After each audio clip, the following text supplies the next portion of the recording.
Good morning, good afternoon, good evening from wherever you are in the world. Welcome to this webinar from Yellow Messenger. Yellow Messenger presents a meeting and conversation with Katie Stabler, the Queen of Service Recovery. To give you a bit of background, Yellow Messenger is the world's first AI cognitive cloud where we help organizations 10x their performance, their customer experience, and their productivity using advanced cognitive AI to automate processes and allow to reallocate your resources to where you can really skyrocket your performance. Today, we're talking to Katie Stabler, who is an expert in all things service recovery. Things go wrong, and when things go wrong, no one better than Katie to address it. To give you a bit of an intro before she does the introduction herself, Katie has a wealth of experience both in the charity and the for-profit sector, including in some industries that you wouldn't necessarily expect customer experience to be a big part of, and we'll go through that. And her big claim to fame, beyond a book that she has written that you can see on her bookshelf behind, and I'm sure she'll tell us a lot more about it later, is the fact that she was a contestant on the UK version of MasterChef. So that is a big element, and I'll confess that's the only season I watched because our superstar Katie is there. But Katie, tell us a bit more about yourself and how you landed in CX. So you don't want me to talk about MasterChef anymore. We'll focus on CX. If we have time, we'll talk about MasterChef later. Sounds like a plan. So yes, I'm Katie. I'm a customer experience professional.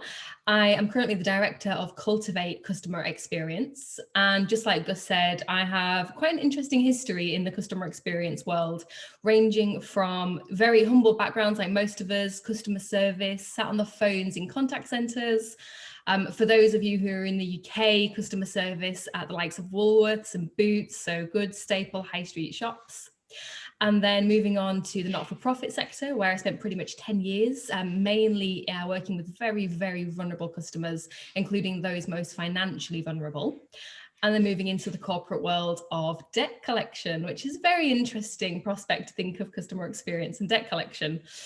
And now I work with a whole host of organisations, including online memberships, housing associations, councils, anyone who is interested in practicing good quality customer experience. Fantastic. What a great intro. And tell us about customer experience too. What is the book? Where can we find it? What's your contribution to it? Yeah, so this year I had the privilege of co-authoring Customer Experience 2, which is behind me, or here you go. It's the follow-up to Customer Experience 1, surprise, surprise. I had the honour of co-authoring it with 23 other global CX professionals. You won't be surprised to hear that my chapter is on service recovery. So all about when customer experience goes wrong, how can you be in the best position to make sure you make it right? Fantastic. And as you said, leaving the charity world, you went into debt. And that's where we met. So for the anecdote, Katie and I used to be the team that tried to transform the debt industry into something more customer-centric. And we did some really good headways at the time. But we always had that big surprise from people when they say, well, I work in debt in customer experience. Katie, why did you actually decide to make that move and try to transform customer experience in such a unusual industry? I couldn't not. So I'd spent, as I say, about 10 years in the not-for-profit sector. 6 of those, my last 6, were working in the debt management side of things. But it was very much supporting individuals who are in financial difficulty and helping them to find a life outside of debt. And, it's a really difficult industry to work in because these customers, they're facing the most difficult circumstances. There is a reason people get into debt, and it isn't through choice. It's, through many, many different factors and variables. And when you are in a cycle of debt, it can be so incredibly hard to come out of. And it's an incredibly emotive topic. So when a role came up where I think the role was advertised as to be the voice of the customer in debt, I just couldn't miss that opportunity. It seemed too good to be true, to be part of an industry which is renowned for not practicing the best customer experience, to work for an organisation who was actually trying to change the industry. It was incredibly exciting. Oh, it was such a journey. I remember when I first joined in, I had that image of, that TV show, Can't Pay Will Take It Away. And that's pretty much what everyone thinks, Yes. like the bailiff on your doors. And I think the first question I had is, do we actually do that? That's the first question I had at the interview. Say, no, we don't. Okay, I'm happy to join in and help transform that. Because the thing is, like I said, no one wanted to be our customers. And things did go wrong because it does happen. And that's the thing is we talked about service recovery, like that's probably going to be the keyword outcome 27 times until the end of this session, because that's the key. You made a name for yourself with that, and knowing firsthand that's a heroic service recovery, especially in that space of debt. But why service recovery? And more importantly, what is it? So for those who aren't familiar with customer experience recovery or service recovery, it is basically the practice of when things go wrong, being able to put it right. But the key really is about proactive service recovery. So it's not waiting until you have to put it right. It's choosing to put it right at the very beginning, at the first opportunity. And every organization, it doesn't matter how perfect you try to be, and we all aspire to be perfect, things go wrong. So it could be people, people failures, they have bad days, they're not trained properly, they don't have the time or the resources. Processes failures, again, it doesn't matter how savvy and technologically savvy our processes are, sometimes they just go wrong. And external factors impact us. And we know that no better than right now with the pandemic happening around the world. So whether it's people, process, or external environments, something will eventually go wrong. And it's those organizations who prepare for when that goes wrong who really succeed in epic customer experience. No, that's brilliant. And why does it actually matter to recover those experiences? Like, what's in it for the Well, company? we all know those statistics, Gus, about how it's cheaper to retain a customer than to acquire a new one, and it is true. And your customers are your best customers. They're the people who will bring in more customers through sharing reviews online, recommending friends. So you need to do everything in your means to make sure you want to keep them. And it's not just about your customer, but there's so many other impacts that customer experience recovery has. Reputation is one of them. I mean, if you did something that was so terribly bad that forbid the media got a hold of it and started publicizing it, then the way in which you deal with that is even more important. So reputation is huge, not just from a media perspective, but from a partner perspective. Who wants to work with you if something's gone wrong and you haven't been able to fix it? Also financially, it's not cheap to recover complaints. So why not try and nip it in the bud before something ever even becomes a complaint? Proactively recover it and making sure you've got a happy customer and a less frequently used complaints team. Absolutely. And I remember there's been countless of studies, both academic and otherwise, that actually showed that a customer that goes through a recovery is often more excited, more positive about the brand, more likely to promote, to use NPS terminology, than another one, right? Is the fact that you go through that, things go wrong, and the company recovered it, puts them way on top in terms of really adoption and buying into the brand, which in itself is a tool, isn't it? It's a secret weapon almost. You don't want things to happen. Obviously, you don't want to fail customers on purpose, but when you do and you do it right, you reap the rewards, don't you?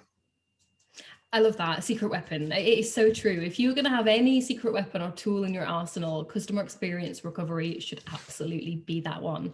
I've got a personal example of an online supermarket who I shopped with, and I just had a really bad experience. For about 3 weeks running, they completely messed up orders. They couldn't provide substitutes, which seemed obvious.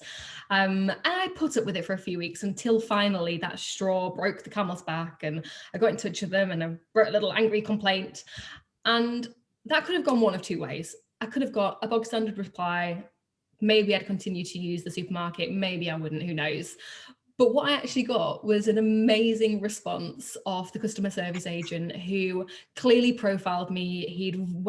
Like brilliantly read my complaint. He answered all of my points, but he did it in this amazing way. He gave me compensation for my complaint, and he also he wrote a little like personalized wrap based on the Fresh Prince of Bel-Air theme tune, which I hope everyone's familiar with.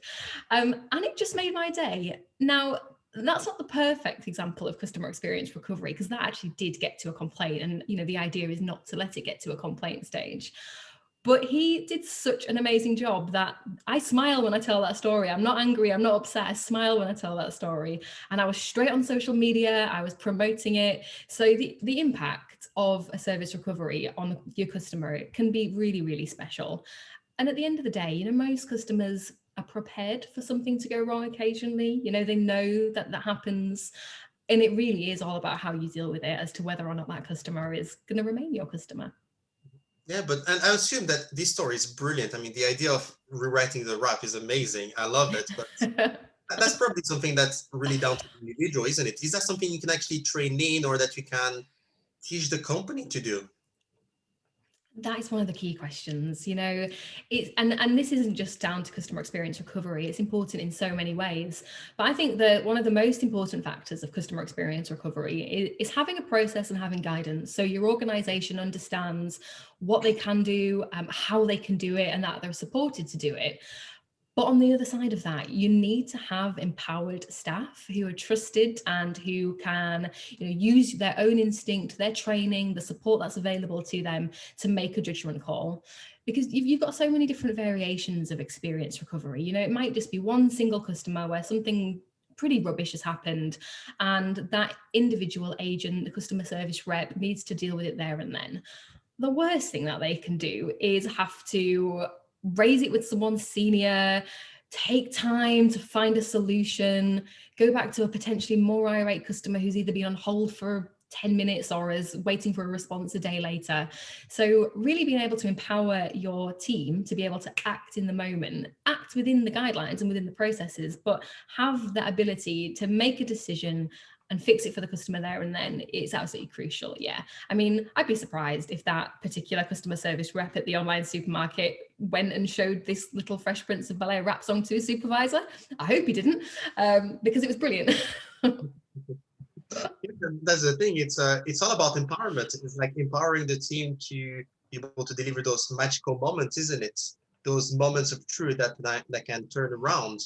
But in practical terms, how do we empower them? Is it about simply saying, look, you have a budget? Is it, here are the rules that you can break and you cannot break? How would you go about that? There's a few different ways. And I think probably a lot of people, particularly if you are familiar with customer experience in general, will know about Ritz-Carlton being just absolutely renowned for great customer experience. And one of the things that they do is they do give every single employee a budget, quite a big budget, to do anything within their means to fix an issue if a customer has one. So giving people a budget is definitely an option. But my general guidance is, first of all, just to have a really clear process. I want to say process, I don't mean something super strict and regimented, but just guidance that people can follow. Everyone has comfort in a process. So I have a process, whether or not that means, you know when you can deal with yourself, when potentially it might need escalating, when potentially it might need more people to look at this. So, more of the leadership team or SMEs, if it's something more severe, perhaps. So have a process to be able to quantify how severe the issue is and what the impact is, and then what needs to happen. Yes, budgets are great, letting the teams know what they have to work within. And then again, if it's something so significant that they may have to go out of those parameters, making sure the team understands what's next, what's the next level of escalation. But I think almost going back to the very beginning, like the most crucial thing is having a risk tolerant culture. So if something goes wrong, you need to make sure that your team, whoever that may be, whoever recognizes it, is comfortable and feels safe and empowered to put their hand up and say, we have an issue here. The worst thing that can happen is if people act in silos, and if people are fearful of raising issues, maybe fearful that somebody in their team has done something wrong perhaps, or they've done something wrong and there may be repercussions, you're fighting a losing battle where, you need to make sure that you're working in an open environment where issues can be raised, they're tolerated, and the team is supported to be able to fix it. Yeah, and I think one thing that I find really, really clever that you don't necessarily think of when you talk service recovery or customer experience is what you said, risk tolerance, right? Because going away from the process is a risk, right? And people need to have that courage to say, okay, it's okay to go beyond, isn't it? It takes a lot of guts for a business to say, look, there is a process, but I accept the risk of you deviating. Like, how do you build that kind of culture? What's the secret ingredient to that? Well, exactly like you say, trust. And it's the whole process of learning. So you're never going to be able to preempt what's going to go wrong. So you may have an issue one week, which, you work as a team, you fix for the customers, you look into the root cause analysis, you understand why it happened, and hopefully you're going to put something in place so that won't happen again. The next week, something similar might happen, and you may be able to use all of the learnings that you took from the week before to fix it, and it should be an easier, smoother, and cheaper process to go through.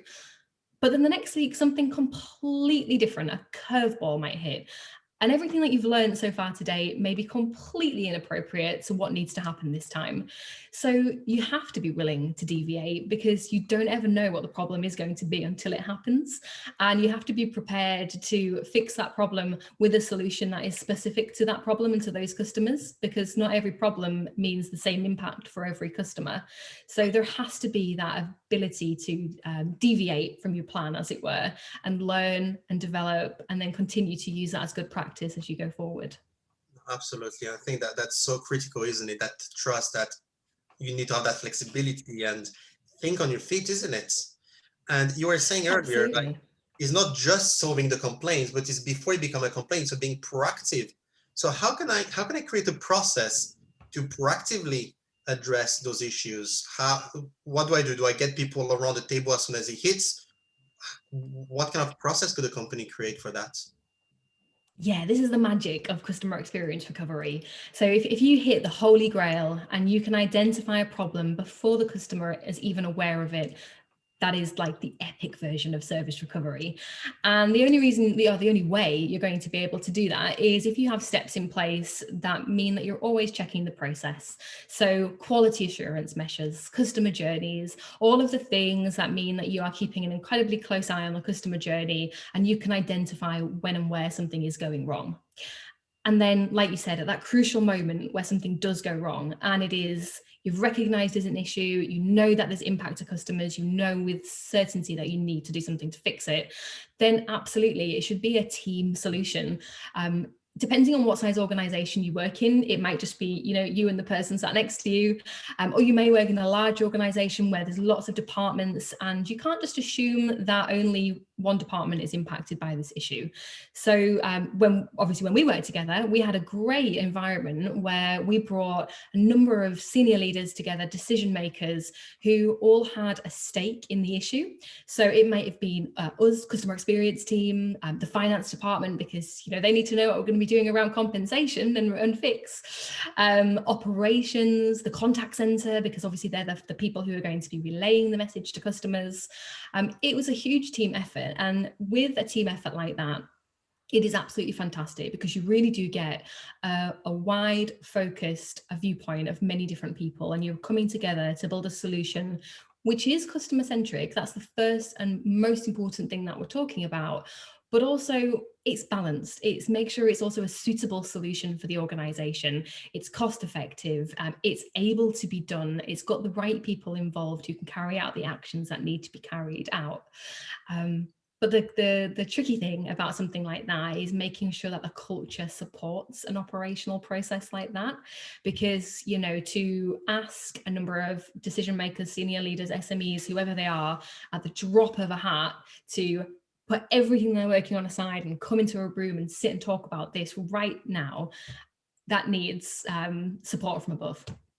Yeah, and I think that's probably one of the most mind-blowing aspect of it all. I remember like the first few times when I saw that you could essentially summon, like within hours, a bunch of people that you take 3 weeks to get on their calendar, and they were just all there together. And you think only a crisis big enough would do that. And you created that culture. And that was really mind-blowing to see that, partly on the sidelines, see how you could get all those people together and really having that culture of things got wrong, we need to recover it. And then on top of that, if you have a really cool name, to that makes the process even better, right? Having a cool name does a lot to socialize it. Ice, I'll never forget Ice, and the nickname of the Ice Queen, which I don't know is entirely complimentary, but I'll take it. Yeah, for But you know that. it was impacting customer events, wasn't it? Absolutely, impacting customer events, ICE. And, you know, that was a big team effort. We were so fortunate in that organisation that for all of the challenges that we faced, cultural challenges included, that was one thing that we really managed to solidify and bring a lot of departments on board. And I think the way that we successfully managed that was really to show the benefit. So it really was a matter of proof in the pudding. Being able to show return on investment by tracking old issues, looking at the costs associated to those issues. And I don't just mean financial, as I mentioned at the beginning, reputational cost, regulatory costs, staff employee costs. Being able to look at all of those and then reflect on those with the measures of the new way that we dealt with issues. You know, yes, it has costs associated. It's not cheap to get a number of senior leaders in a room at one time. Often compensation is involved. It's not cheap to compensate. Sometimes people might say, why would I just not wait for a complaint to happen and pay out if I need to then, rather than like a bulk load of compensation up front? But actually, when you look at the costs of proactive recovery, it is hugely efficient and profit optimizing compared to the cost of trying to fix something later down the line. And you just need to be able to demonstrate that. And if you are an organization that is trying to practice customer experience recovery and is perhaps struggling to get leaders on board or other people on board, I would just say data, track everything you can, and then go back into that room and show them that it is value. And I think that's so critical. And I think that that's probably one of the biggest things that as a profession, us CX people have probably failed on, is really saying, look, it's not just the right thing to do, but it's also the profitable thing to do, right? Is we need to keep in mind that it's, at the end of the day, it's business, right? We're just demonstrating that customer experience isn't the right thing to do. It's also the most sensible business strategy to have. And that thing of tracking back on the ROI of those experiences is so critical. And I think if you speak from the reputation point, it reminds me before joining the debt industry, I worked in parcels. But if you think about it, especially as we get closer to Christmas, what does social media say? Every single parcel delivery company in the country and probably in the world are the worst possible. Like somehow they're all the worst because they're all messing up all the time. Now, I had the data. I can tell you for a fact that it was a very small proportion of cases that got wrong or heroically wrong, sometimes even. But people that are happy never communicate. So you end up creating that impression. And because those organizations don't have that look that you commented about, how do we recover the services proactively before it becomes a PR nightmare, they built all that reputation. And nowadays, you always have people say, oh, I'll never use company X because they use courier Y. And you're like, okay, but if you look at the data, actually 99% of the time, they get it right. So you have that distorted vision out there, isn't it? And that's really not just the money, it's the reputation, because the reputation then impacts your money. The amount of time I've read in comments, well, I'll never use them because they use that courier company. It's scary. It's a lot of money left on the table for both the retailer and the middle person, the company. That's just insane, isn't it? It's so true. It's so true. And, you know, we're all very quick in this day of social media to jump on straight away. You know, you see a forum and somebody's complaining about something. And if you've had a similar issue, people are on there following, the thread builds and builds, online reviews, jumping on the back of news stories. It's just so easy to happen and so quick to get out of control. And when it gets to that stage, it's really, really hard for an organization to de-escalate that. So again, yeah, an absolute other big tick as to why customer experience recovery should be part and parcel of everybody's operational processes. And why it needs to be proactive, right, before it gets to that extent. Totally. And some people find that that's a really difficult concept, the idea of being proactive, the idea of being able to recognize it and capture it up front. But it really isn't. As we said before, there are quality assurance measures that are relatively simple and easy to put in place. And they just give you that viewpoint on all of the customer touch points in the whole process. And you can set those triggers and alarms for if something goes wrong. And as I say, the holy grail is really if you can identify it before a customer ever does. And then if you can act with openness and transparency, get in touch with those customers who are potentially impacted, tell them what's happened, explain the situation so they are completely in the know.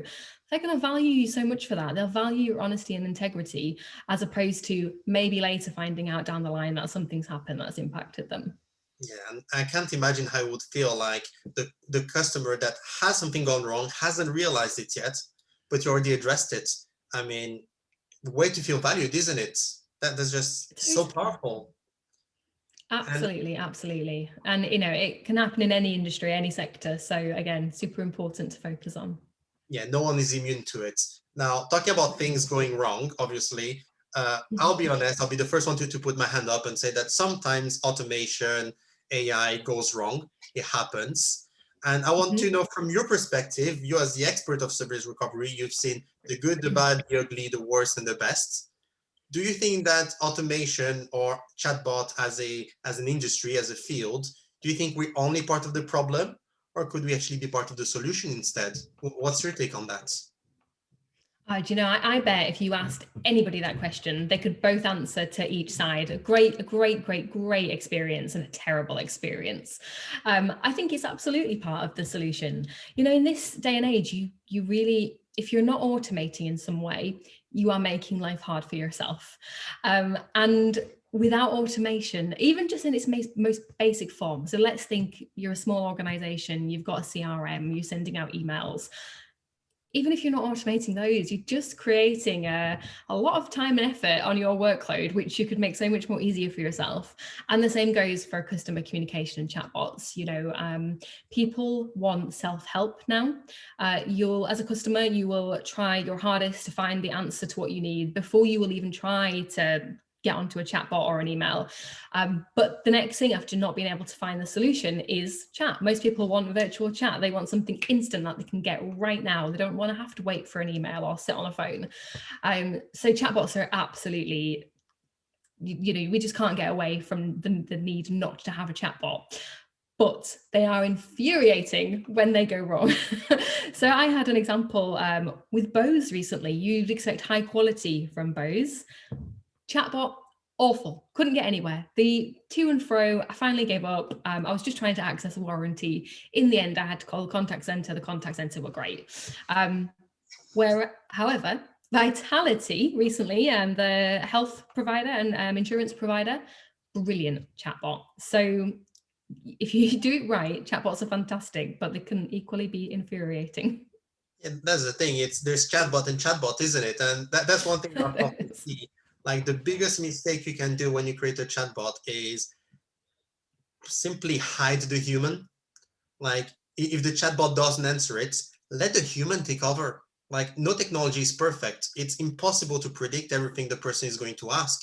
So instead of you having to go through several rounds before giving up and calling the person, let's say you went through several rounds, it shows how little you wanted to be on the phone, how you really wanted to avoid it. So you gave the chatbot multiple chances, and they didn't give you the live agent that probably would have solved it, isn't it?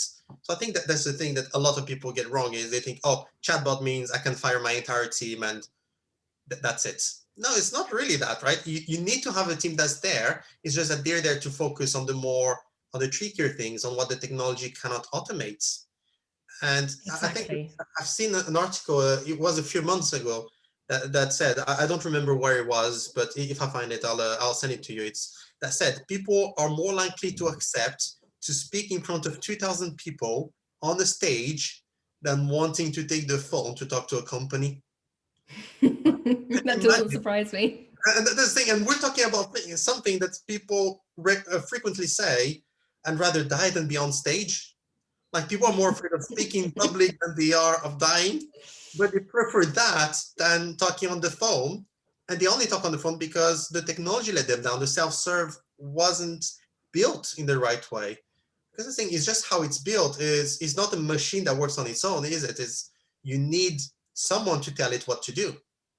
And that's when things Exactly. go wrong. Exactly. It's that learning process, isn't it? It's enabling it to start to be intuitive. And I completely agree with what you said. You know, the last resort should be jumping to the agent. And they should be the people who are specialized to deal with the more advanced queries, but the chatbot, absolutely.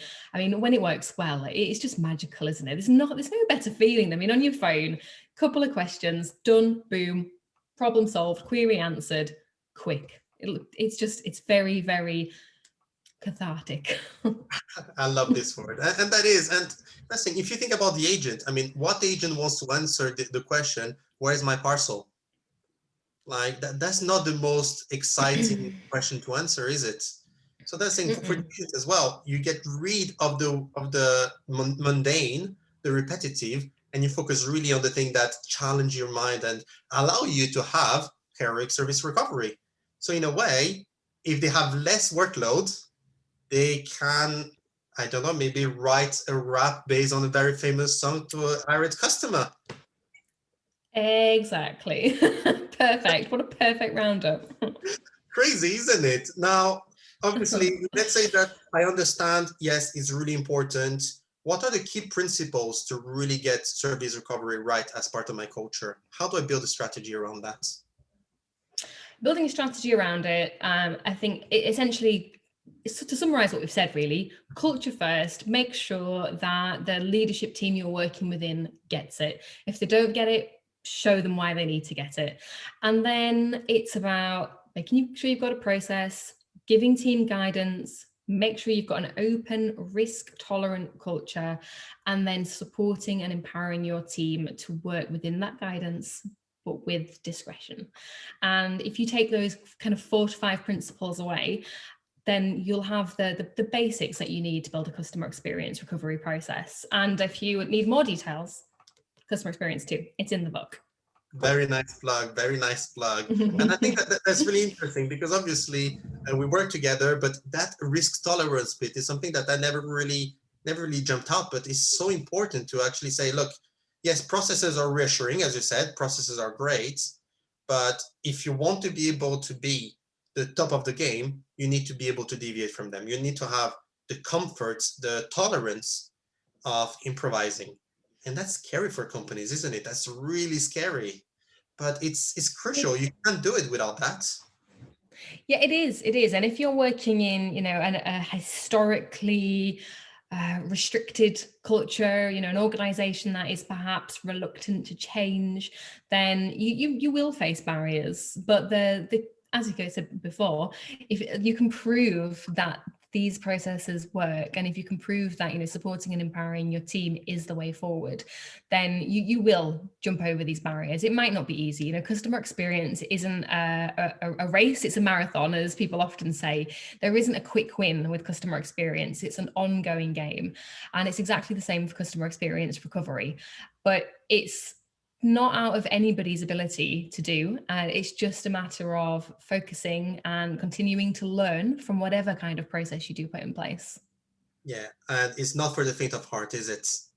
It's It's not, but it's what's worse is what happens if you don't have it. So and that's the thing. I think that that's probably the key takeaway I get from that, to complement your summary, is really that thing of, look, you need to demonstrate to people it's not just about the customer, it's about the business, about actually the strategy. Like this makes sense as a strategy of treating a customer better or helping them when things go wrong, because it actually makes sense for the business. It's something that actually financially, operationally, market wise, reputationally, all that, all those elements, you win out more than you would spend. So you just need to get people to buy into it. And then you need to be sure that you can prove it, right? Is you need to buy, you have them to buy into it. And once they do, you need to make absolutely certain, a big priority, that you can demonstrate, look, you were right to bet in it, because that's the ROI of it, isn't it? absolutely. And every business is looking at the bottom line. Every business is talking money. Every role needs to be proven. So you have to speak money. And it is possible to do. Tricky, you've got to work your way around it, but it's possible. Exactly. It's all about giving the result. The more we keep the bigger picture in mind, the more our stakeholders will buy into the journey. Absolutely. Absolutely. Fantastic. Katie, absolutely love the chat. If someone really enjoyed it as well, they want to find out more about your thinking, your writing, your consulting, how do I work with you? Yeah, you can find me on LinkedIn, so Katie Stabler on LinkedIn, and you can also go to my website, which is www.cultivatecustomerexperience.com. Okay, cultivatecustomerexperience.com. And obviously, if someone wants a glimpse into it, there's a customer experience book, Customer Experience 2, where Katie talks Yep. about service recovery in slightly less detail than we do today, and in a lot less detail than she would if she was to come in and help you transform your business. Katie, it's been an absolute pleasure. Thank you for your time. Thank you for sharing your insight with our audience. And if anyone wants to follow Katie, you'd be crazy not to. Go ahead, connect with Katie, follow her work because I know firsthand she's amazing. Thank you again, Katie. Thanks. The pleasure's been mine.